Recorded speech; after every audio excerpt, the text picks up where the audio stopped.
Então, na verdade, o ser humano, ele abre mão de fazer a pirataria desde que ele tenha algo fácil, simples e barato para consumir. Perfeito. E foi exatamente isso que aconteceu, né? Então, você começou aí com o movimento do iTunes, com um modelo um pouquinho diferente de música, exploração da música. Né? Você tinha que licenciar música a música.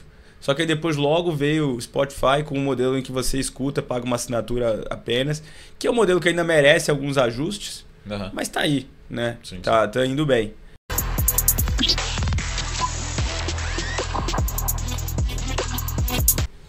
Fala, senhores do O Fundo do Baú. Estamos aqui mais uma vez, eu e meu amigo Marco Saravalho. Tudo bem, Marquinhos? Melhor agora, né? Começando mais um episódio do Fundo do Baú, agora esse especial. A gente já vai ver que tema que é esse hoje. Um tema inovador, com muitas informações e principalmente oportunidades de investimento, né? Eu gosto, hein? Ainda mais que tenho um apreço ao mundo da música, da arte. Vocês não entenderam nada, né, que eu tô falando, mas daqui a pouco vocês vão entender. Porque um podcast de gestoras está falando disso, tá? Vou pedir, antes de tudo, para vocês seguirem a gente lá no Instagram, @FDB _ o fundo do baú. Seja FDB você também. E agora, Marquinho, vamos, sem delongas, apresentar nossos convidados especiais. Você que tem mais intimidade já pode perguntar. Bom, estamos aqui hoje com um time da Hearst, muito gentil, como sempre, né? Sempre muito solícitos, abertos, aí, disponíveis.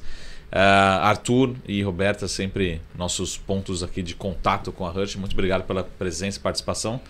E aí, já aproveitando para vocês, antes de apresentar a Hearst, se apresentarem também um pouquinho sobre o trabalho, o dia a dia, né? A paixão, né? Pelo esse mundo de investimentos e por ser inovador, né? E também um pouquinho sobre empreendedorismo. E acho que a pergunta também já que fica é se estamos aqui diante do famoso Arthurito, né? Seria ele, né? Conhecia essa? Não, assim como o pessoal te chama nos corredores? Não, nunca tive apelido. Nunca teve apelido? Nunca, nenhum pegou. Começando agora. Nem aquele Rei Arthur, que geralmente... Putz, não, porque apelido Rei Arthur não é graça, né? Não tem graça nenhuma, tem que ser pejorativo. Eu posso te emprestar Se não for pejorativo, não tem graça. Eu posso te emprestar uns. Não, já me chamaram até de pterodáctilo. Fica à vontade. Na verdade, ele nunca foi pro Rio, né? Ele nunca teve apelido. Não, já morei no Rio. Sério? Mas não pega. Você passa lá 3, 4 meses, depois o pessoal esquece e vai pra frente. Então vamos lá, Arthur, por favor. Obrigado de novo pela presença. Se puder não só apresentar a Hearst, né, de uma forma inicial aqui, mas principalmente o lado do Arthur aí, dos bastidores, que como empreendedor, né, principalmente, acho que é super importante para a gente conhecer mais. Vamos lá, legal. Bom, gente, obrigado por mais uma vez convidar a gente para participar de um novo podcast, desta vez pela primeira vez no Fundo do Baú. Isso. É isso? Isso mesmo. Que legal. A gente só tinha vindo no New Deal. Exato. Então, muito legal. Poxa, obrigado. E a gente está sempre à disposição. Então, meu nome é Arthur, sem apelido. Sou um dos fundadores aqui da Hearst Capital, que é uma plataforma, e a gente vai falar mais, de investimentos alternativos.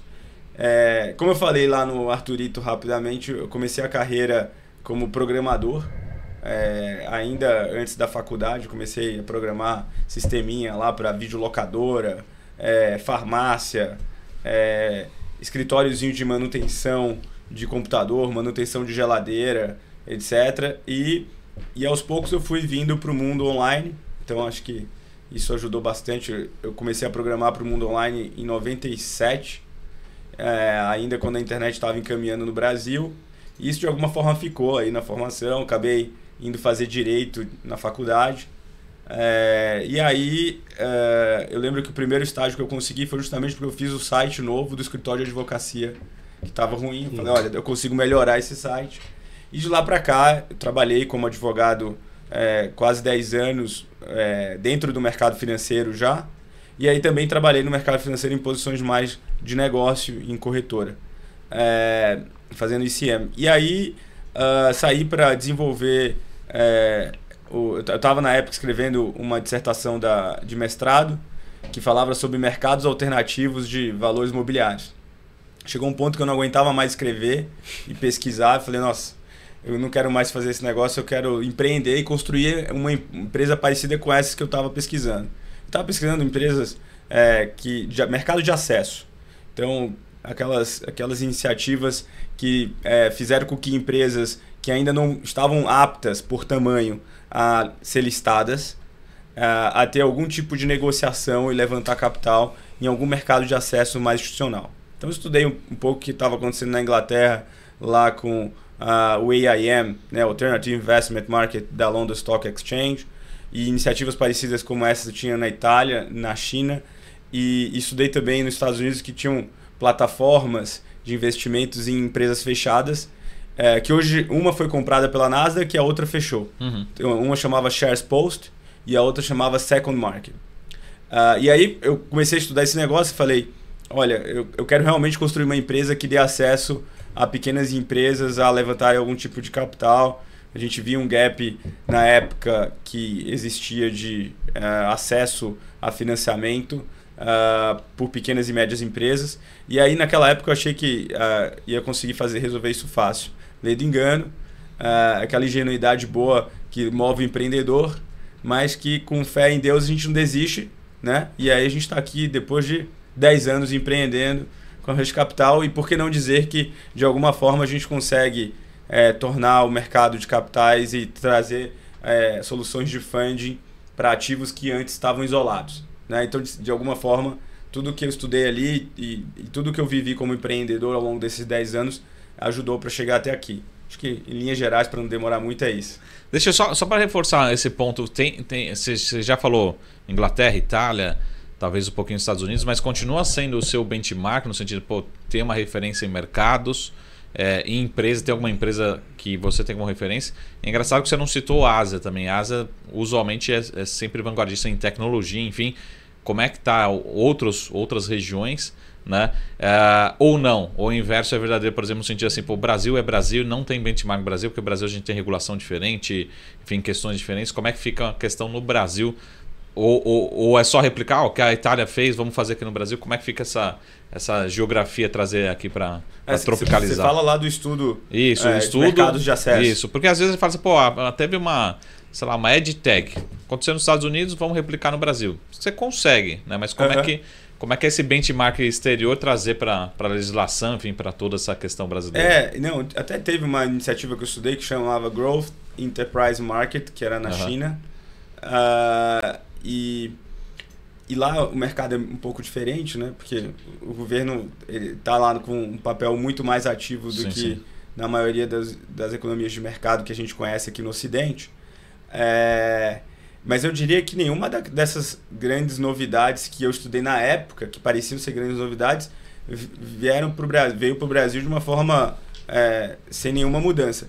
O que a gente teve aqui, que foi muito surpreendente, foi a evolução do mercado, que a CVM, por um lado, se antecipou, e, por outro, o mercado financeiro de desintermediação de crédito também andou bem. Então, a gente tem lá a securitização via FDIC ou via CRI e CRA, que andou muito nos últimos 10, 15 anos. O número de FDICs que fazem crédito para pequena e média empresa alcançou um número recorde, seja porque banqueiro saiu de banco e montou seu FDIC, seja porque o factoreiro cresceu e resolveu montar o FDIC.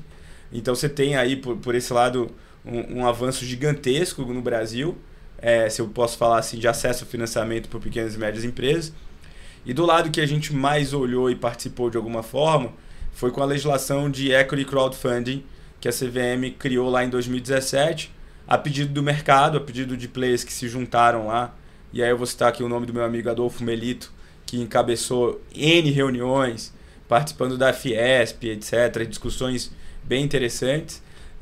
E aí a CVM criou um modelo de equity crowdfunding, e o nome é ruim, porque não dá a perspectiva do que é esse negócio. Né? Crowdfunding fica parecendo que é aquela vaquinha. Isso. Né? E aí, toda vez que a gente fala isso no mercado financeiro tradicional, todo mundo torce a boca, assim, fala, não, crowdfunding, isso é coisa de moleque que quer fazer vaquinha para qualquer coisa. E catar um dinheirinho. Catar um dinheirinho. E aí, no final do dia, o que a CVM criou foi uma regulamentação para você fazer oferta pública de valor imobiliário, seja equity, seja dívida ou híbrido, até 15 milhões, de maneira totalmente regulada dentro do mercado de capitais, E aí as pessoas perdem essa perspectiva na hora que usam o nome crowdfunding. E agora, do começo desse ano para cá, a CVM ainda trouxe algumas inovações por meio de ofícios circulares, permitindo que essas plataformas sejam também securitizadoras. Então ela flexibilizou ainda mais essa legislação, e aí eu até brinco lá na empresa que assim, tornou essa licença um canivete suíço para pequenos negócios. Legal. Né, para ofertas até 15 milhões. Só que você para pensar, 15 milhões, se você pode securitizar um determinado fluxo de caixa, você pode fazer em algumas emissões diferentes. Você não precisa fazer uma emissão só de 15 milhões. Uhum. Então, eu não estou falando também de operações tão pequenas assim. Uhum. Né? Você pode fatiar esse negócio. Então, é isso. Acho que, por um motivo ou pelo outro, a CVM acertou nesse lado de equity crowdfunding. E do outro lado, de FDICs e securitizações, acho que a gente avançou muito nos últimos 10, 15 anos. E nada disso tem nada que ver com os modelos internacionais. Legal. Né? Isso que é o mais importante falar. Muito bom. CVM, Brasil e Rush sendo vanguarda aí do mercado. Disso você gosta, né, Marco? Gosta, tem afinidade. Eu acho que é até interessante, porque é bem natural. Você também que está bem perto da academia, mas é natural. Qualquer mercado, não só o nosso, mas a gente sai na frente e depois vem a regulação por trás fazendo esse arcabouço. Mas é natural sair na frente, né? Eu tive perto, né? Acho que faz 10 anos que eu não estou mais. Desde que eu comecei a empreender, eu só acompanho de orelha o que tem sido produzido. Então... Mas é isso, acho que tem um papel importante e aí o mercado realmente ele traz uma necessidade e acho que no Brasil a gente conseguiu ter uma interlocução com os reguladores, com a academia e com o mercado junto interessante. Muito bom. E até pegando o gancho, eu acho legal a gente agora até para passar para esse cliente final que está conhecendo a Rush hoje, entender qual é esse recheio, né, dessa estruturação toda. Então a gente fala de ativos ligados à música, fala de ativos ligados à arte, que é uma coisa que o cara olha e fala como que isso pode acontecer no mercado, e até o cara que tem algumas coisas para originar entender que pode chegar junto ali. Como é que eu transformo esse negócio em caixa, em dinheiro? Isso. Que geralmente não é a coisa que a galera gosta de falar muito, tá? A arte até você vê, mas música, quem é do ambiente sabe que a galera nem sabe ver, olhar isso. Claro, os grandes produtores sim, mas o cara lá de baixo, lá, o pessoal não sabe nem olhar isso. Tem um ponto interessante, né? Você puxou o gancho aí de música, né? A gente viu semana passada a Katy Perry saindo notícia no Valor ali da Katy Perry vendendo o catálogo dela, 225 milhões de dólares, né? 250, alguma coisa nessa linha. É um mercado que lá fora ele já está muito mais estruturado, mas é um mercado que não existia também quando a gente olha para gráficos, né? A gente tem um gráfico muito importante aí de um estudo que foi feito, se eu não me engano, é do Goldman Sachs, que ele mostra as receitas globais de músicas gravadas desde 99 até os dias de hoje. E no gráfico fica muito evidente o movimento que aconteceu, né? Então tem um seriado no Netflix que eu sempre gosto de indicar para as pessoas que tenham curiosidade, que chama Som na Faixa. Que ele conta a historinha do Spotify, são 4 episódios, e conta também o surgimento ali do Pirate Bay. Né? Então, houve aquele momento da história em que você baixava a música de graça e não remunerava os artistas, isso surgiu ali na Suécia, né? E o Spotify logo em seguida surgindo com a plataforma de streaming, que era um pouco diferente do modelo do Pirate Bay, e as gravadoras indo muito em cima disso, né? Porque as gravadoras, ali era o calcanhar de Aquiles delas, né? Elas tinham que descobrir como é que elas iam ganhar dinheiro nessa nova modelo de mercado. Porque antes você ia lá no Gugu, no Faustão, você ganhava seu disco de platina e de ouro, né? Porque antes a receita era 100% física. E hoje você tem esse mix de receita, que você mistura o streaming, que você mistura as fontes offline do ECAD. E o que a gente fez foi olhar para esse mercado que já estava consolidado lá fora, né? Então, eu acho que o David Bowie foi um dos primeiros que vendeu. E com múltiplos bem acima do que a gente costuma olhar aqui no Brasil também. E aí a gente começou a buscar oportunidades no mercado em que, acho que Toquinho, Luiz Avelar, a gente tem alguns cases de sucesso muito bacanas, porque dentro desse mundo de música, a gente pode ter vários perfis de risco, né? Então, é diferente de eu olhar para o catálogo de um sertanejo muito famoso, que às vezes a receita dele vai vir ali do show que ele faz, do streaming, das playlists, versus eu olhar para a carteira, para um catálogo de um produtor de trilha original. O que é um produtor de trilha original? Você assiste a BMC News, você tem as trilhas da BMC News. Você assiste o Globo Esporte, você assiste o Jornal Hoje, você tem as trilhas ali daqueles programas, né? E quem produziu vai sendo remunerado conforme isso vai passando. É diferente o perfil da Globo, por exemplo, que eu dependo do Ibope. Então vai passar na Globo. Sim. Então é uma receita mais líquida e certa do que quando a gente olha para o mundo de streaming, que é mais pulverizado. Então é interessante porque a gente traz para o investidor, poxa, ele poderia comprar a ação da Warner, ele poderia comprar a ação da Sony, né? Mas a performance que esse ativo vai ter dentro da carteira do investidor, ele é muito diferente do que você ter direto o ativo, né? Que no final do dia esse é o business das gravadoras, né? Então acho que esse mundo de música ele é bem interessante porque a gente está muito acostumado a ver os grandes a Katy Perry, o David Bowie, o Toquinho trazendo para o Brasil, né? Mas a gente não precisa trabalhar necessariamente com o intérprete. A gente pode trabalhar com o compositor, com as pessoas que fazem o fonograma. Então, a música também ela tem várias partezinhas que elas vão sendo remuneradas de formas diferentes. E o nosso capability aqui é basicamente conseguir organizar essas informações, né, e transformar isso num instrumento de investimento para o investidor que traga aí uma rentabilidade bem mais bacana do que ele teria num mercado que a gente chama de tradicional, né? Então essas oportunidades que a gente tem falado, né, elas costumam estar em mercados privados, né? Claro que como o Arthur comentou, a gente está evoluindo em questão de regulação, né? Então a gente já está olhando a emissão de CR para ter o catálogo da música ali dentro do CR, mas até então a gente não tinha essa sinalização da CVM, né? Mas isso existe e a gente já tem uma série aí de cases. Inclusive, Arthur, queria que você falasse do estudo que a gente fez, né? De todas as operações da Hearst, desde o início da Hearst. A gente olhou todas elas e fez um Hearst Index, né? Que é basicamente... De retorno? De retorno. Cara. Então, Arthur... E tem gente que falava que o MP3 ia matar o artista, né, lá atrás, né? E matou as gravadoras por um tempo, né? Matou as gravadoras e, na verdade, o artista hoje está ganhando muito mais dinheiro do que se estivesse vendendo CD, né? Acho que o MP3 matou as pequenas e médias gravadoras e as grandes ficaram aí na UTI, né? Uhum. Ficaram aí entubadas por um longo período e agora elas estão ganhando dinheiro de novo. É bastante dinheiro. Então... A Golden Age das gravadoras foi mais ou menos ali no final da década de 90, em termos de faturamento. E aí começou Napster, Emule, não sei o que, Kazan, aquelas coisas todas que... Aproveitamos bem. Propagava muito a pirataria. E, cara, não tinha o que fazer, era um movimento em massa, né? É difícil você... E aí, genialmente, alguém falou assim, não, então, na verdade, o ser humano, ele abre mão de fazer a pirataria desde que ele tenha algo fácil, simples e barato para consumir. Perfeito. E foi exatamente isso que aconteceu, né? Então, você começou aí com o movimento do iTunes, com um modelo um pouquinho diferente de música, exploração da música, né? Você tinha que licenciar música a música, só que aí depois logo veio o Spotify com um modelo em que você escuta, paga uma assinatura apenas, que é um modelo que ainda merece alguns ajustes, mas tá aí, né? Sim, tá indo bem.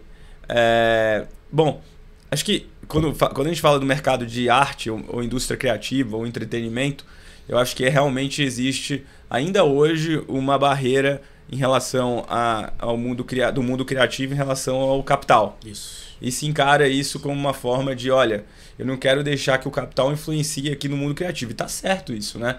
De certa forma, em alguns momentos da história a gente já viu que o capital pôde influenciar e tirar um pouco dos objetivos artísticos, criativos, aquelas pessoas que criam.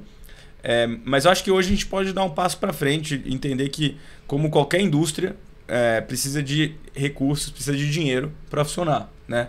E mesmo o autor, seja um autor de uma composição, seja o autor de um livro, seja o autor de um quadro, ele tem que estar incentivado a produzir aquele quadro por meio de dinheiro, seja para se sustentar, seja para ficar mais rico. Uhum. Não tem jeito. E aí o que a gente tenta fazer é, olha, deixa eu te dar a perspectiva do que a gente acha que vale essas coisas que você tem aí, ou que você constrói, e você tenta ver isso aqui por algum prisma de ou resolver problemas financeiros que você tem, ou reinvestir na sua própria carreira, ou diversificar o seu patrimônio, que você está muito concentrado na sua própria riqueza aí do ativo artístico, seja lá qual for, ou porque você vai ter alguma estrutura fiscal que o beneficie. Às vezes, tirar da pessoa física aquele direito autoral, colocar parte disso em fundo, ou uma estrutura de securitização, faz sentido para o cara. Mas a gente começou com uma tese de que a propriedade intelectual vai ser cada vez mais valorizada, uma vez que a gente tem inteligência artificial que vai tomar conta de uma boa parte de trabalhos repetitivos e coisas com baixo valor agregado. Então as pessoas que criam e sobretudo os contextos das pessoas que criam, que é isso que faz a obra valorizar, é o contexto dela, e acho que vai ter valor cada vez mais no tempo. Então olhando isso e pensando também que o mercado financeiro tradicional vai demorar para conseguir precificar e se atentar para esse movimento, a gente falou, bom, acho que a gente aqui consegue trazer bons cérebros para ajudar a gente a fazer essas contas e criar máquinas aqui de originação. Foi basicamente por aí. E aí, respondendo a pergunta diretamente, a gente começou a abrir a plataforma para o varejo em 2019. Então a gente começou a fazer operações abertas para o varejo. No começo de 2019 a gente conseguiu a licença da CVM no final de 2018. No comecinho de 2019 a gente ainda estava testando o modelo, vendo o que ia funcionar. Logo depois a gente foi presenteado com uma pandemia, né? Mas tudo bem, veio também juros baixos, juros a 2%. Que acelerou bastante o nosso business, né? Mas assim, não foi fácil, mas pelo menos a gente teve essa colher de chá aí dos juros a 2%. Imagina se a gente tivesse uma pandemia, com desaceleração econômica, com juros altos, meu Deus. Que teve uma grande sacada também, né? Que é a questão de você ter acelerado a sua tese de música, a tese da Hearst de música, né? Num momento muito propício também, né? Foi um ativo totalmente anticíclico ali, que também os investidores buscaram para se proteger daquela loucura que estava acontecendo no mercado de capitais brasileiro. É isso. E no nosso caso, na época, a gente ainda tinha... o nosso principal ativo era legal claims e precatórios, né? Muito mais precatório. E a gente sabia que por mais que ele seja descorrelacionado com mercados públicos, ele ia sofrer com atraso, porque os juízes todos em casa, os analistas judiciários em casa, ia sofrer com atraso. Com certeza, né? Então, foi importante essa descorrelação que trouxe para nossa prateleira lá.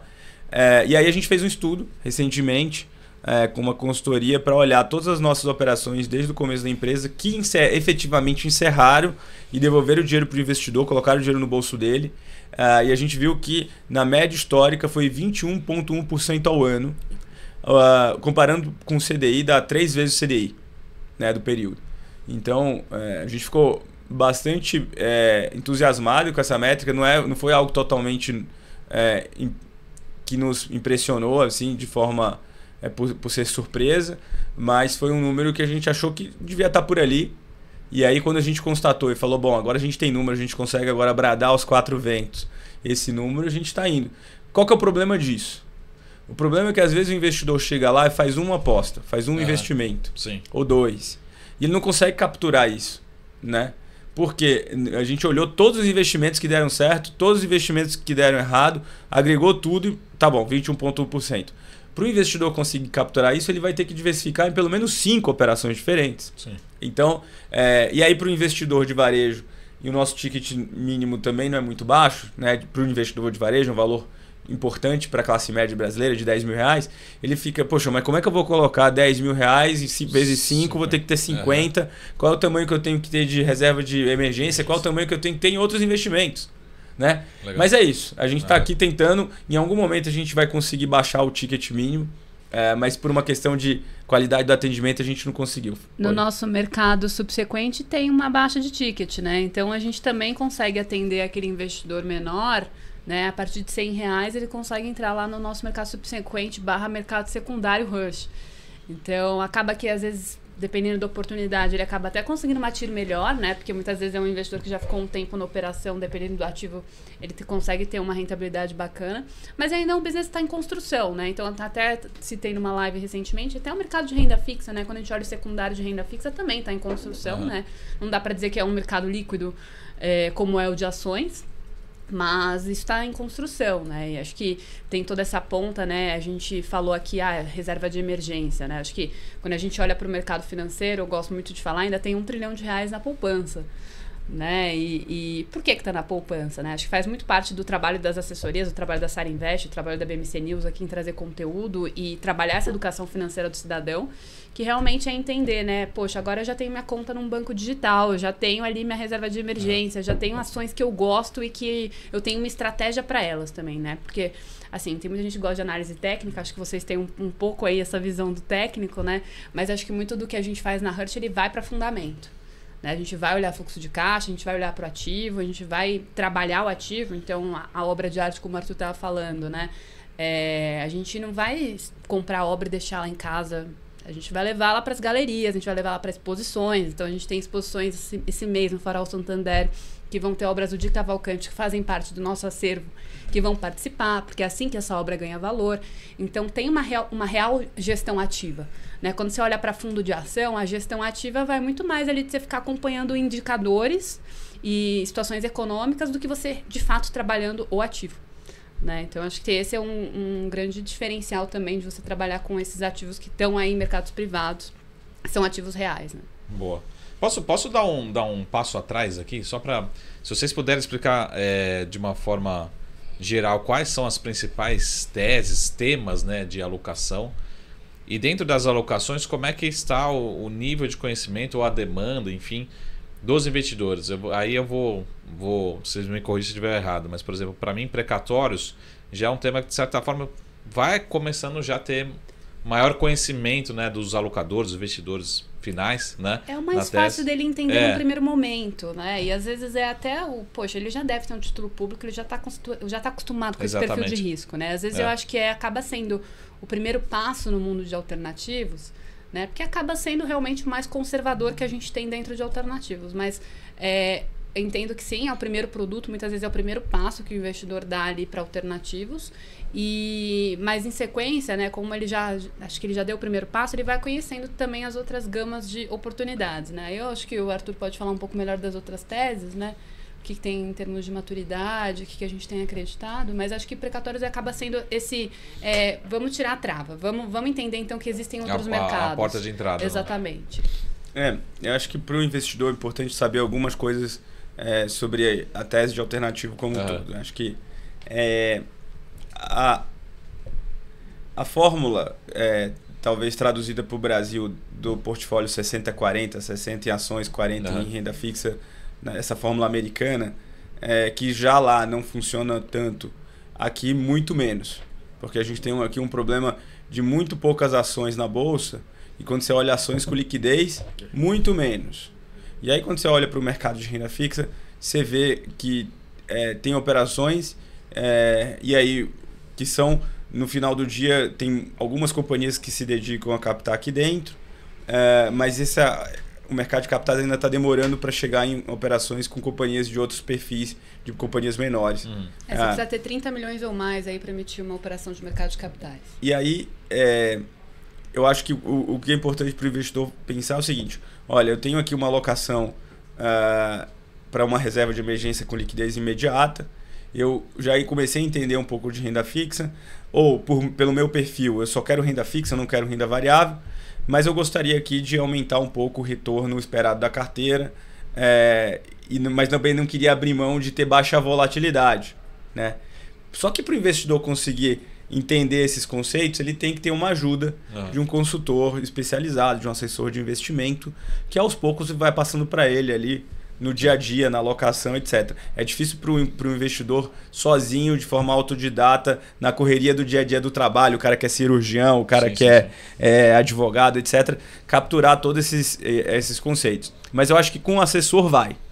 E aí a nossa função tem sido, olha, é importante para você colocar dentro da carteira em determinados percentuais, a depender do perfil de risco e perfil de liquidez do investidor, um pouco de alternativos. E aí, alternativos a gente está falando, respondendo a pergunta.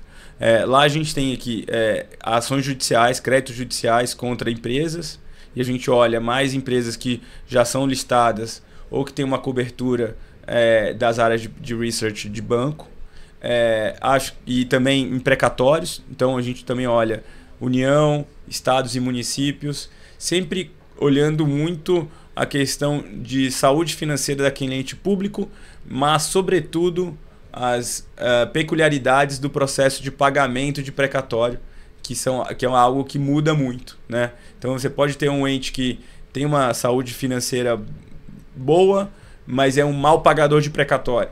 Por outro lado, você pode ter um ente que tem uma saúde financeira ruim e é um mediano pagador de precatório. Bom, seria um exagero. Mas federal é melhor difícil de olhar, né? Federal é melhor de olhar, né? Federal é melhor de olhar, mas sem querer complicar na cabeça do investidor, você tem ainda muita peculiaridade, porque você tem um acúmulo de regras que deixa a coisa um pouquinho mais detalhada. Aí você tem que ir no detalhe. É alimentar, é comum, é abaixo de 180 salários mínimos, qual que é o ano de emissão. Então, tem algumas coisas ali que muda preço. Sim. Né? Que muda preço, e aí preço significa o quanto de retorno você vai ter. É difícil? Eu posso entrar num precatório aí que eu não vou receber? Olha, em caso de fraude pode. Então você tem que colocar aí um percentual baixo que pode acontecer, mas é muito difícil acontecer. Se você fizer o dever de casa bonitinho, é difícil. Acontece que o mercado está muito competitivo em precatório, e aí os retornos têm caído. Então a gente tem que buscar aí outras praças, então estados e municípios, e aí tem que olhar a fundo qual que é a estratégia. Então beleza, tem isso, que como é que é a característica desse negócio? É um risco público e um pagamento bullet no final, ou se a gente estiver falando de uma carteira, são pagamentos irregulares, ou seja, à medida que esses precatórios vão sendo pagos, o investidor vai recebendo esse fluxo de caixa também. E aí você tem um outro produto, que eu diria que também é um produto que a gente tem maior volume, que é royalties de música. Então, royalties de música, você tem lá o compositor ou o intérprete, o artista que ou compôs uma música ou gravou um fonograma, aquilo ali gera royalties, seja do ponto de vista offline, aí, que vem arrecadado pelo ECAD, então TV, rádio, shows, vem pelo ECAD, ou do sistema de arrecadação dos streamers que vem do mundo online. E aí tem uma série de regras, como divide esse negócio, como é que gera essa receita, como é que faz esse dinheiro chegar até o investidor. Mas são pagamentos mensais, então todo mês o investidor recebe um pagamento na conta dele, que representa o principal mais juro, mas também eles são sazonais, então existe uma sazonalidade desse negócio. Então o ECAD paga certas rubricas de forma trimestral. Então, dependendo do perfil da música ou do perfil do catálogo, você vai ter uma arrecadação maior em julho ou uma arrecadação maior em dezembro, etc. Então, às vezes, é importante também o investidor saber que o fluxo de caixa ele não é fixo e não é fundo imobiliário. Não é fundo, mesmo o fundo imobiliário é ainda irregular, porque o yield pode variar. Sim. Mas ele não é um pagamento de juros de um cupom de tesouro, de uma NTNB. Não é. Então, olha só, ele varia. E pode variar muito para cima. E pode também variar para baixo também. Sim. À medida... E qual é o risco aqui? O risco é se aquele catálogo, se as músicas que compõem aquele catálogo vão ser menos ou mais ouvidas. É tão simples quanto isso. Então, o investidor ele tem a possibilidade de escutar a música para poder ajudar. Ele pode impactar para ajudar a carteira dele. A gente, inclusive... Colocar no churrasco lá a música para poder impactar a carteira dele. A gente, inclusive, teve uma operação alguns meses atrás, chamava 3 bilhões de plays. Que a gente juntou alguns catálogos também, porque... faz parte dessa questão da diversificação, exato. Porque a gente pegou o catálogo de uma compositora que fez algumas músicas da Marília Mendonça, né? Sim. Então, essas músicas já tinham muitos plays, e aí a gente juntou com outros cases de sertanejo, né? Pra trazer para o investidor realmente essa diversificação. Porque muitas vezes ele investindo sozinho, ele não vai ter um pouco esse feeling, né? Então, a gente já montou essa carteira mais robusta aí com esses bilhões de plays e montou a playlist. Então ele podia entrar lá na playlist e ficar escutando, porque a cada play que ele tivesse, ele estava impactando o dinheiro no bolso dele. E os ativos, também é importante lembrar que essas operações são operações que na hora que captam já não existe mais. Né? Então é importante para o investidor entender que essa 3 bilhões de plays ficou disponível, sei lá, 2 semanas e acabou. E agora é só se algum investidor quiser sair da operação. Mas tem outras. Vão tendo outras características. A gente vai buscando outras também, como vocês comentaram, né? Até na ponta de originação é algo que a gente ainda... que o público ainda não conhece tanto, mas a gente está aqui exatamente fazendo esse trabalho para que cada vez mais a gente traga oportunidades nesse perfil que tragam rentabilidades boas, né? Porque aqui a gente está falando também de uma rentabilidade que é acima de 18% ao ano quando a gente fala de música. Né? Quando a gente fala de Hearst no geral, né? E, bom, também é legal falar que a gente tem outros ativos que compõem o mix de produto. Vai, acho que vou tentar responder rápido, tá? Vamos lá. A gente tem obra de arte, a gente tem filme. Então, o filme também tem uma outra característica.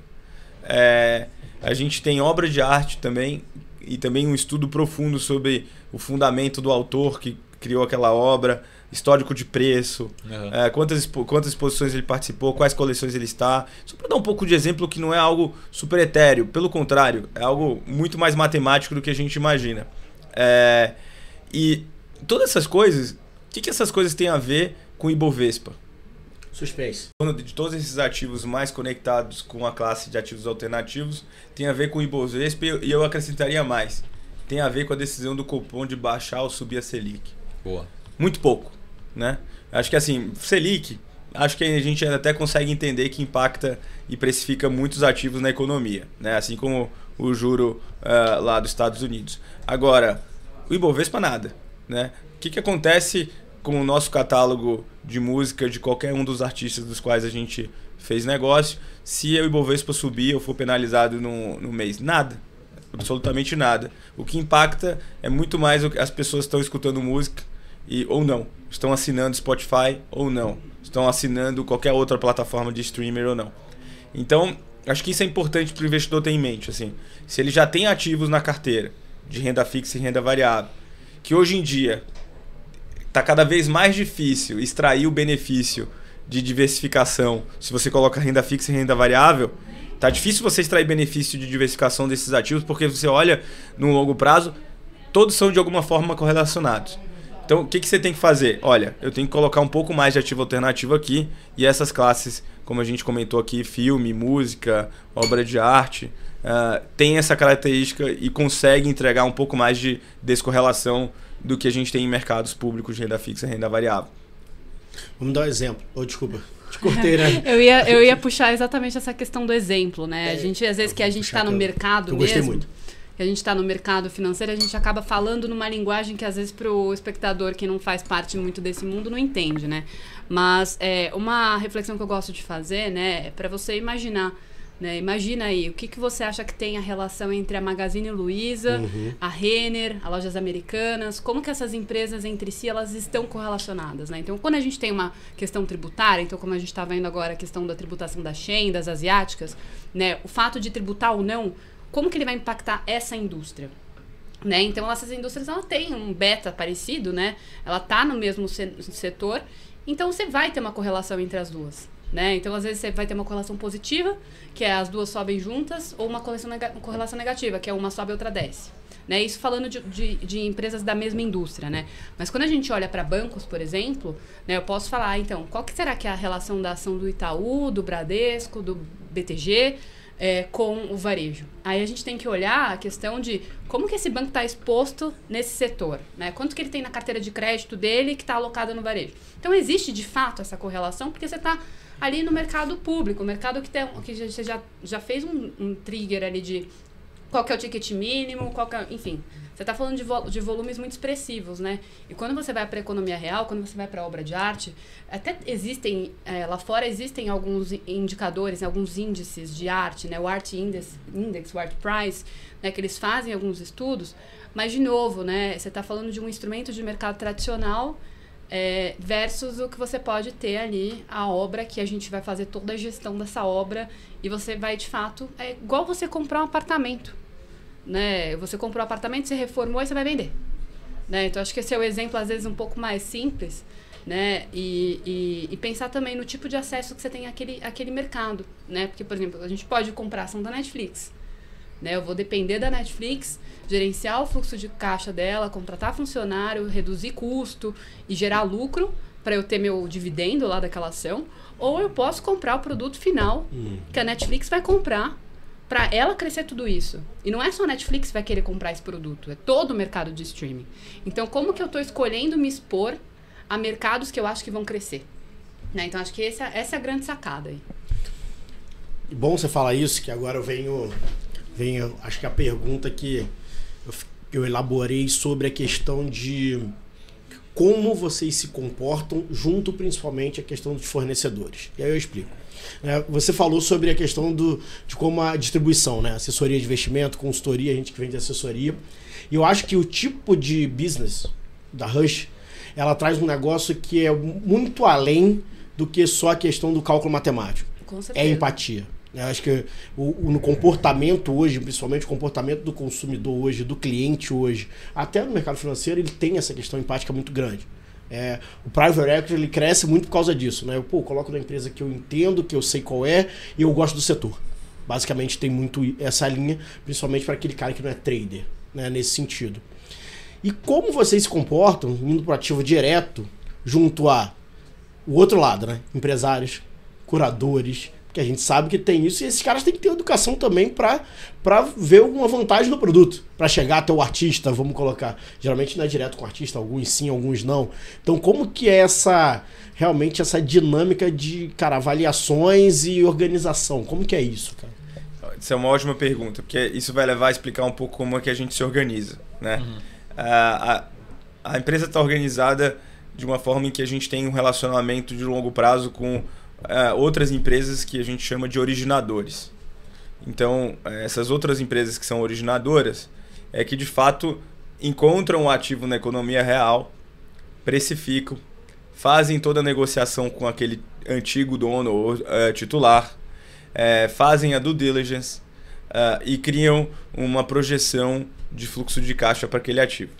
Lá na empresa a gente tem alguns especialistas que se relacionam com essas originadoras e são pessoas que já entendem desse mercado e aí eles conseguem fazer a dupla checagem em relação a tanto que é modelagem financeira como é a parte toda de contratos que foram firmados por aquele originador. Então hoje, se alguém bater na Rush falando, olha, eu tenho um catálogo de música que quero vender, é difícil que a gente consiga atender.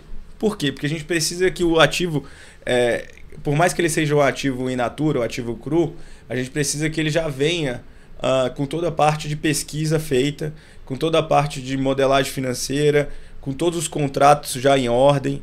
Então, e aí com isso eu consigo fazer a dupla checagem com o time que a gente tem lá para estruturar um produto de investimento. Então a gente não faz nada sozinho, a gente precisa dessas empresas que são chamadas de originadoras. Na prática, só para ficar claro, né, não é que você vai chegar na Hearst com uma oportunidade e você vai ficar no limbo, não.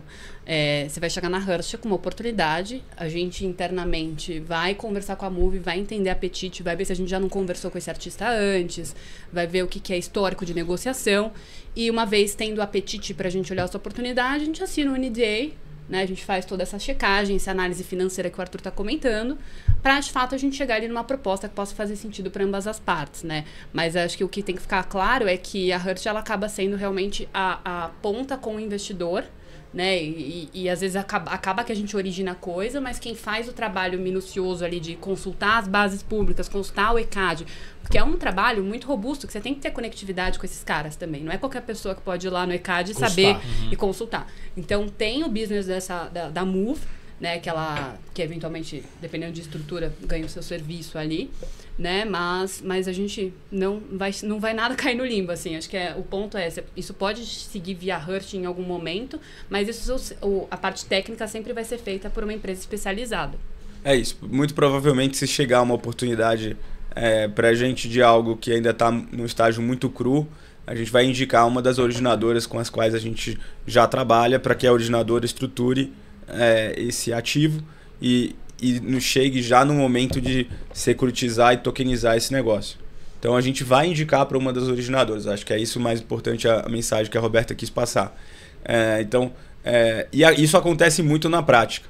Então, vira e mexe a gente recebe solicitações de intermediários, de precatórios, ou de intermediários de artistas, ou pequenas incorporadoras, e levam pra gente algumas oportunidades e falam, olha, melhor você falar com essa empresa aqui que é a originadora, a gente indica, e essa empresa toca aqui o negócio, porque aqui a gente só consegue fazer, e aí foco é fundamental, a gente não vai conseguir fazer tudo, e depois a gente consegue vender aqui na plataforma, se você conseguir um negócio ali.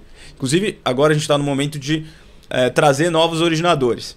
Então, assim, O pessoal que tiver... Isso agora. Como está a evolução dessas originadoras para avaliações? Como está essa evolução? É isso, assim, o pessoal tem que te acompanhar, né? Perfeito, perfeito. É muito boa a pergunta. Se o pessoal que estiver assistindo a gente, que tiver um negócio de intermediação e quiser transformar esse negócio num negócio de originação, e a diferença é muito importante. Intermediação é aquele cara que pega o telefone, você tem isso? Tem, então peraí que eu vou arrumar um comprador. Liga pro outro, arrumei um comprador. Isso é intermediário. E não é o que a gente gostaria, não é o que a gente consegue atender. Esse intermediário a gente vai ter que, de novo, conectar numa originadora. O que a gente precisa eu sou um intermediário, ou eu já tenho uma originadora e já faço o quê?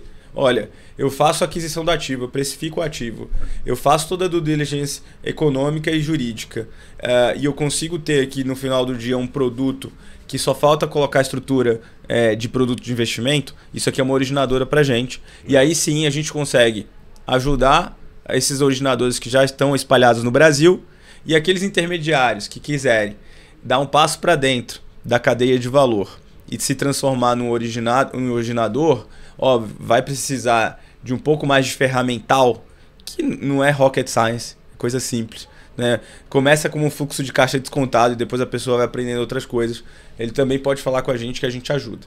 Mas é engraçado você falar disso, que hoje a gente teve um call exatamente mais cedo, né? Sobre uma possibilidade de outra originadora, né? E é bacana quando você pega um cara bem técnico, né? Por exemplo, a gente ouve muito falar de carbono. Sim. Aí já virou greenwashing para um lado, greenwashing para o outro, carbono CPR verde, mas ninguém falando de carbono, que são aqueles projetos RED, né?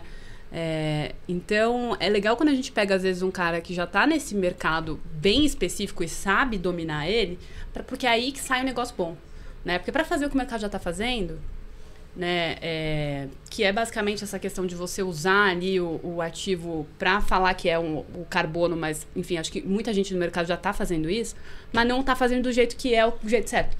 Né? Não que exista um jeito certo, né? Mas o jeito que é o padrão internacional. Né? Então, acho que esse é um exemplo de coisas que a gente olha de mercado, né? Acho que, enfim, já veio gente querendo falar de cavalo com a gente, já veio gente querendo falar de vinho com a gente. Imagina. Era essa a minha pergunta. Onde você acha que é o próximo step assim, do Brasil e da Hirsch, no sentido de, por exemplo, assim, você fala assim, música a gente está com 1%, ainda tem um mercado gigante para explorar, ou tem outros mercados, como você falou, outras explorações, joias ou outros ativos, enfim.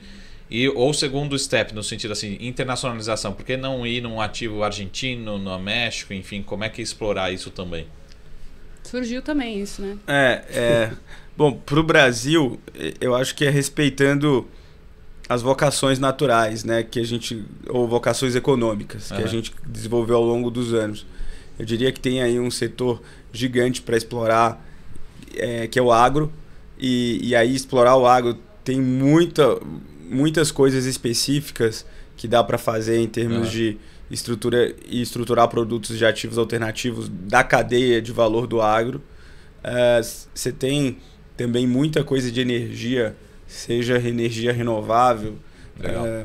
Eu acho que tem aí também uma parte grande de ativos ambientais, que eu não acho que dá para voltar atrás muito. Eu acho que por conta de problemas de cadeia de suprimento, guerra, essas coisas, a gente acaba demorando mais para incorporar essas novas ideias, né?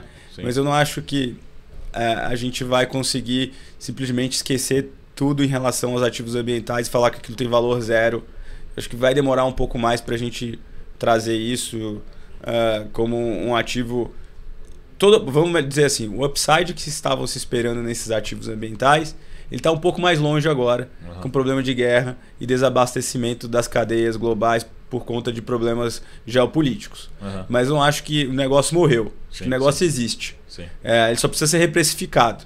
Então, vamos deixar claro assim. Então, acho que em termos de Brasil, acho que a gente tem olhado essas três coisas aqui, mas acho que há uma oportunidade, dado que o ser humano é muito criativo e dado que de 2008 para cá, a gente, por um lado, sofreu uma criação de novas ideias por uma onda de fintechs no mundo. E do outro lado a gente tem, ao mesmo tempo, gente que vem da economia tradicional, do mercado financeiro tradicional, e estão olhando fintechs. que são uma releitura das instituições financeiras ou de produtos financeiros com olhar de tecnologia. Você tem uma turma completamente fora da casinha, que já nasceu no mundo cripto e que agora fala do Real World Assets, tokenização de Real World Assets, não sei o quê, que vem de um lugar totalmente diferente e às vezes até sem noção, para quando a gente olha de dentro do mercado financeiro e fala, não tem a menor noção esse cara, isso não faz o menor sentido, etc. Então eu acho que tiveram esses dois movimentos que aconteceram ao longo dos anos e que a gente olha e tem se aproximado. A gente tem olhado algumas oportunidades fora do Brasil de originadoras que tem um ativo muito específico, que tem um yield muito interessante, que a gente consegue ajudar em termos de ajustar o risco. E às vezes essas originadoras não estão completamente prontas, e aí a gente tem olhado. Mas eu diria que isso na Rush seria planos para 2024. Se a gente não focar também, a gente faz tanta coisa, porque como a gente é bem diverso, chega muita coisa. Então, às vezes, é muito a gente também fazer o advogado do diabo, né? E entender ali o que realmente faz sentido a gente botar pra frente. Que nem esse call hoje. A gente, fizemos call, gostamos, acho que faz sentido a gente andar um pouco, mas não vai ser toda oportunidade que vai ser assim, né? O quanto que esse cara já tem... Esse é o cara intermediário, esse cara é o originador, né? Então, acho que é muito importante esse meio do caminho pra gente, de fato, entender o que faz sentido tanto pro modelo da Rush, né? Quanto pra pessoa que tá trabalhando com ativo. Sem dúvida. Sem dúvida. Só para complementar também aqui, a dificuldade por um lado, a Rust quer ser um supermercado com um mix de produto interessante, que se complemente entre risco, retorno e liquidez, olhando ativos alternativos. Então a gente não pode ser monoproduto. Aliás, se a gente olhar as plataformas que foram monoproduto, às vezes até por uma pressão dos investidores que compunham o cap table, tiveram grandes dificuldades, se não quebraram ao longo dos anos. A gente teve que se esforçar e se forçar a não ser monoproduto, abrindo um pouco mão de escala em favor da diversificação. Porque, cara, não adianta você ir no supermercado que só vai ter barbeador. Você precisa da espuma de barbear, você precisa do sabonete, não é isso? Barba, cabelo e bigode. Você precisa fazer tudo. Mas seu longo prazo ele fica muito melhor. Você fica. Porque, como você falou, o cara que tá ali no cap table, ele faz uma pressão, porque também tem o seguinte, ele tá investindo em outras coisas, chegou ali, dá uma espremida e acabou. Você meio que se vire. No final é isso. E quantas vezes a gente não escutou falando assim, não, a gente acha que se a gente fosse investir em vocês têm que ser o maior nessa classe de ativo. Falei, amigo... Ou concentra nisso aqui, vocês estão fazendo muita coisa. Beleza. Óbvio, se não focar, não vai à frente... Mas também você ali, além de perder, você não consegue principalmente diversificação de receita, galera. Acho que isso aí é um ponto principal. A gente acabou de ter uma pandemia, né? Então a gente não precisa falar mais nada sobre isso, né? A Roberta falou. Não, ia dizer esse ponto de... Às vezes também tem o timing do produto, né? Às vezes, poxa, é que nem a gente vai investir nosso tempo e dinheiro pra gente botar uma operação de um ativo que às vezes demora mais na prateleira pra distribuir. A gente tá comprando esse risco, né? Então a gente quer que a plataforma torne... Porque assim, se fosse pra fazer só girar dinheiro rápido, eu ia só fazer precatório. Por que eu ia querer procurar sarna pra me coçar? Né? Então assim, a gente já tá olhando lá pro futuro, por quê? Porque a Rush hoje é uma securitizadora, porém a gente já nasceu tecnológico, né? A gente já trabalha com o produto aí do futuro, a gente já olha pra economia tokenizada já há bastante tempo, né? O que a gente tá fazendo é uma adequação aí a padrão de mercado, porque às vezes o cara tá mais acostumado, o investidor tá mais acostumado ali com CR do que um token, às vezes você fala token pra ele vira um palavrão, né? Mas isso já tá muito mais, isso já tá bem consolidado dentro da casa. E é isso, né? Como é que você vai diversificar teu patrimônio, né? Acho que a gente falou aqui de poupança, renda variável, renda fixa. Como que você vai atrás dos seus assessores, né? Acho que esse canal aqui de comunicação é muito importante. Mas tenha na cabeça que esse é o mercado do futuro, né? Acho que até falei na live da Investing que, poxa, semana passada o CFA lançou um novo certificado só de mercados privados e alternativos. A gente já tinha o CAIA. Né? Então tem a pesquisa da Preqin que 40% em 2030, 40% vai ser do patrimônio institucional vai ser alternativo / privado. Então assim, não é a gente que está falando. A gente está seguindo a tendência que o Arthur viu isso há 5, 6 anos atrás e está se concretizando, né? Então a gente semana passada fomos em reuniões que, poxa, É bacana a gente já ser reconhecido aí como um top of mind de alternativos, como eventualmente a terceira onda aí de revolução tecnológica, porque a gente viu, né? Primeiro saiu da poupança, aí foi lá, renda fixa, renda variável, aí agora tem Drex, economia tokenizada, então a gente já está nessa terceira onda, né? Então como é que você já está se preparando para essa nova terceira onda? Foi muito bacana essa conversa, que a gente olha assim, um mix de produto, né? Então a gente se esforça para ter um mix de produto de novo, que faça sentido em termos de complementaridade, Sim. de retorno, risco e liquidez. Tudo dentro da grande, gigantesca classe de ativos alternativos. Então, quando a gente olha um novo produto e batem, como a gente falou, pessoas lá todos os dias, com coisas das mais diversas do mundo. Assim, é até difícil rememorar tanta coisa diferente. Outro dia eu estava conversando com uma pessoa que trouxe uma oportunidade para a gente de investimento em embrião de cavalo, embrião de boi, embrião de vaca, etc. Tem todo um racional econômico interessantíssimo por trás daquele negócio. A gente optou por não fazer nesse momento, por questão de foco. Com certeza. Mas isso não quer dizer que se aparecer uma outra oportunidade que a gente olhe que complemente o nosso negócio, a gente não vai fazer. Inclusive, a gente está olhando outras coisas. Mas, e aí, esse cuidado no mix de produto tem sido interessante, porque a gente também tem sido privilegiado em algumas conversas, que foi essa que a Roberta citou, que a gente teve semana passada, que a gente foi num escritório e falou assim, olha, para mim aqui, a Rust é a terceira revolução do mercado de investimento. Então você teve a XP, que foi responsável por um modelo de distribuição muito inovador e que trouxe o investidor, via de regra, da poupança para produtos de mercado de capitais, seja renda fixa, seja um pouco de renda variável. Então, inovou, o modelo de corretora era um antes da XP e ficou outro depois. E aí depois, anos se passaram, e aí você tem a Avenue, que popularizou o investimento em ativos no exterior. Né? E aí o movimento, a gente pode olhar, mas a Avenue acabou vendendo muito rápido para o Itaú. Tem gente que fala isso. Só que eu acho que o movimento, ela encabeçou e está aí. Tanto que todos os outros bancos e corretoras estão vindo na esteira dela.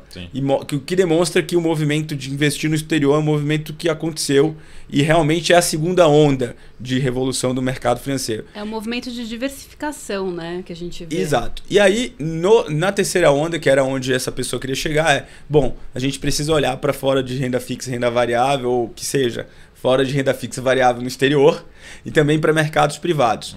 E o que a gente quer aqui eu vou trazer oportunidades desses mercados privados, que são os ativos alternativos, não só do Brasil, mas a gente vai trazer do exterior também. Então, eu acho que um pouco esse mercado, esse lugar que a gente quer ocupar na carteira do investidor. Mas é uma luta de longo prazo, né? Acho que tem muita gente ao longo do processo educacional, né? Então, e muita gente chegando também. Então, tem gente chegando que não sabe direito nem o que é uma debênture, não dá para ainda virar para ele e falar o que é um catálogo de música. Porém, olha só que gozado. O catálogo de música está muito mais próximo da realidade da pessoa do que uma debênture. Né? Você explica a debênture pelo catálogo de música. Pois Você fala, isso aqui é o catálogo. Isso eu sei, isso aí, então.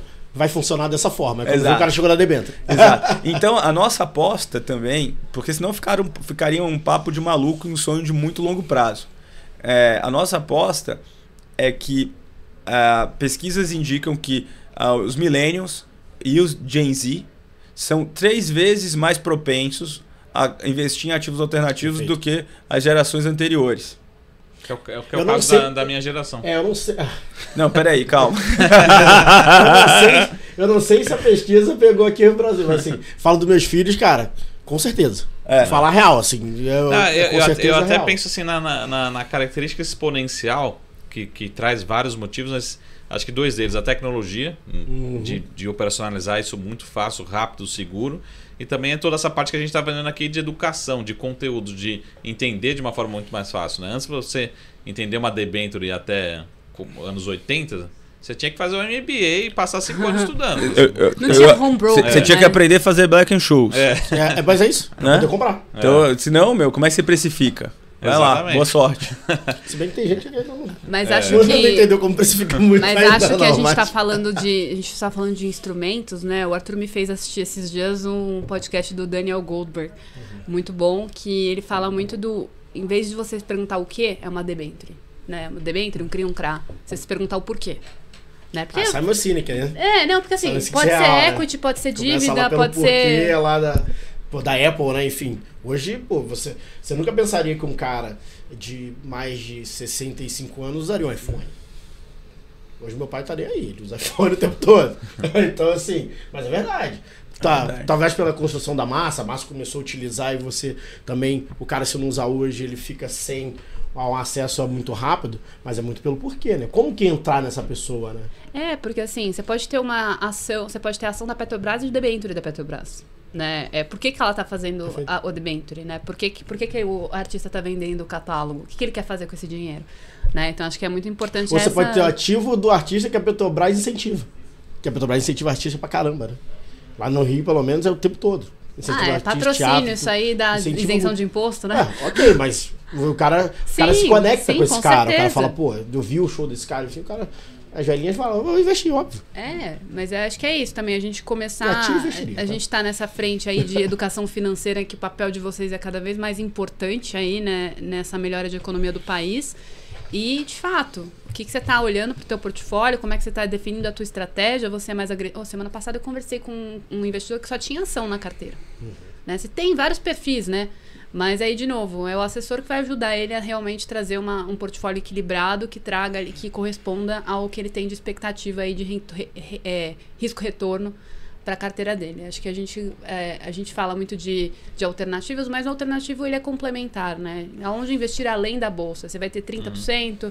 A gente vê aí os grandes caras falando que até em 2030, 40% do patrimônio institucional. Então, assim, vamos definir, né? Eu tenho apetite para colocar 20% da minha carteira em ativos alternativos. Então, vamos fazer uma alocação. Cada mês, uma parte da sua alocação você vai pôr em alternativos. Porque aí eu acho que vai mais em linha com a vida do investidor. Ele consegue também, tendo aos poucos, entrando mais nesse mundo, né? Porque, como o Arthur comentou, faz parte da vida dele. Vai ligar a Globo, vai ligar a TV ali, ele vai assistir o Globo Esporte e vai ouvir lá a vinheta. Então, ele pode fazer parte disso e acho que essa é a grande diferencial de você ter um ativo real e a obra de arte você poder ir na galeria, realmente você participar disso, né? Excelente. Que aula, né? Podia ter papo pra 2, 3 episódios. Vamos deixar já marcado o próximo já. Com certeza. Quando a gente for a terceira onda do... Tá acontecendo. Já é. A gente tem que pensar no que a gente quer. Isso. Muito bom. Vamos fechar, Marcão? Muito bom. Infelizmente a gente tem que ir. Excelente. Vamos marcar mais encontros e parabéns por toda a jornada aí de... Acho que principalmente empreendedorismo, né? Não só no mundo, mas no mundo da tecnologia, mas principalmente no Brasil, né? Verdade. E querer, de certa forma, democratizar, né, os investimentos. Acho que isso é muito bom mesmo. De uma forma simples, dinâmica, didática e acessível, né? Acho que isso que é o mais importante. Quem pensaria, né, que em 2026 a gente estaria falando de um investidor, pessoa física, investir em grandes obras, em direito musical, em ativos judiciais, enfim. Trazer essa diversificação. Longe, né? Sempre ficava muito longe, né? O cara ganha os direitos, por isso que ele é rico, ele ganha os direitos. Com certeza estaremos juntos. Legal. Parabéns gente, novamente. Muito obrigado pelo papo, foi um prazer. E eu quero retribuir parabéns para vocês também, que têm levado todo esse conhecimento através da BMC News, que, aliás, é um negócio surpreendente, né? Quão bem vocês estão indo e quão rápido vocês cresceram, etc. Então, parabéns. E a gente está sempre à disposição para bater papos como esse aqui. Muito bom. Bom, obrigada. Prazer estar aqui no fundo do baú. FDB, você falou? Isso, são nossos FDBs. Vai pra eles. É isso, que mano SDB aqui agora. É isso, muito prazer estar aqui, inaugurando aí a participação da Hearst nesse novo podcast. Espero que seja a primeira de muitas. E contem conosco, qualquer dúvida também podem entrar em contato aí com o Pedro, com o Saravalli, que já são experts aí em produtos Hearst. E entrem em contato com a gente também, que o nosso objetivo é esclarecer cada vez mais esse mercado aí para vocês. Muito bom. Boa. Galera, mais uma vez, obrigado. Siga lá, @FDB, fundo baú. E siga a Hearst também. Roberta, como que faz para seguir a Hearst? @Hearst.capital. A gente tem também, inclusive, se alguém aqui é assessor de investimentos está nos assistindo, a gente tem um Instagram também para assessores. Mas aí eu vou pedir para vocês entrarem em contato comigo, para a gente conversar melhor. Que aí a gente apresenta a nossa solução aí de parceria, que ela contempla os dois lados, né? Tanto a ponta aí de distribuição, quanto essa ponta de originação. Tá ótimo. Eu e o Marcos Saravalli, vocês acham na rede. Um abraço e até a próxima. Valeu! Tchau. Tchau, tchau.